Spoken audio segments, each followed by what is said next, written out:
Good morning, friends. It is Mrs. Maciel here, bringing a new lesson to you today that is a review lesson for Reading Workshop, actually.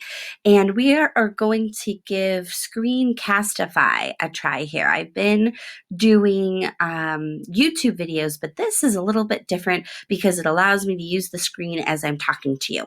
So we started a new unit for Reading Workshop last week on Wednesday. And this new unit is Unit 4, Meeting Characters and Learning Lessons, a Story of Study Elements. There is a lot of big kid words in there, I feel. It's a lot to think about, but basically you are just imagining yourself diving deeper into the books that you're reading. So we are trying to become friends with our books. We're making those post-it notes. We're making connections. We're asking questions. We're writing down things we might not understand, and basically trying to dive deeper. With my class, we usually reference a swimming pool that if you're in the shallow end, you're understanding like the basics of who, what, when, where.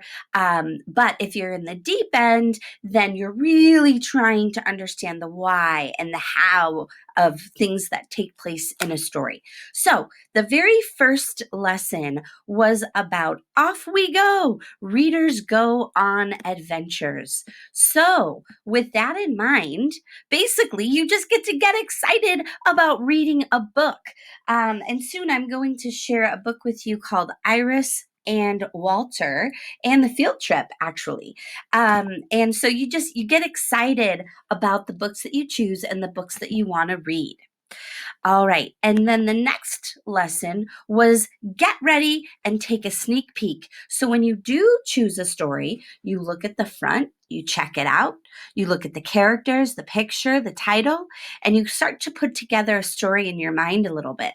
And if that's not enough, then you can always take a peek at the back of the book, actually, which will always, well, I shouldn't say always, but will usually have a synopsis. So we have talked about a synopsis in class before, just a short summary of what takes place in the story. So you take your sneak peek and you get excited. Next, when you are reading and as you're reading, you're going to keep track of the when and where.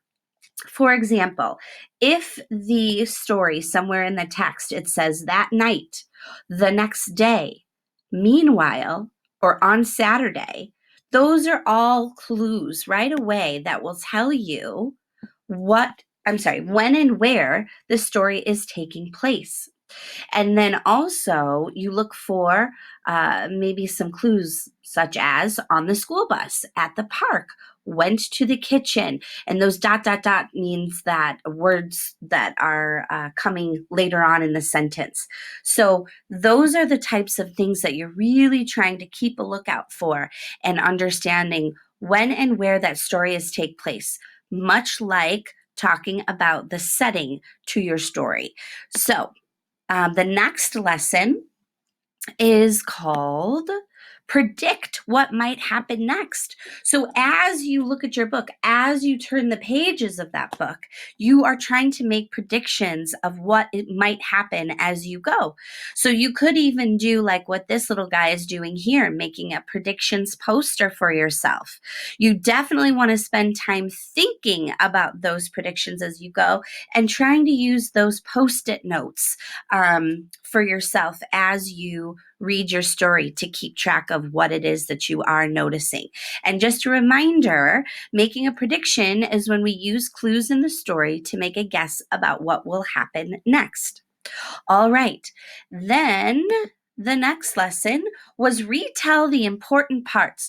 Mark pages to remember. So when you retell, you are talking about those important parts of the story. You're talking about the setting. You're talking about the characters, the problem, and what happened. Now, the happenings can also be like the adventures that the characters take or whatever exciting things that are taking place. And then last, the solution. How are those problems fixed in the story? But be sure to really pay attention to those particular parts of your story because those are very important. And then I think we have last but not least here, reread to notice more. Rereading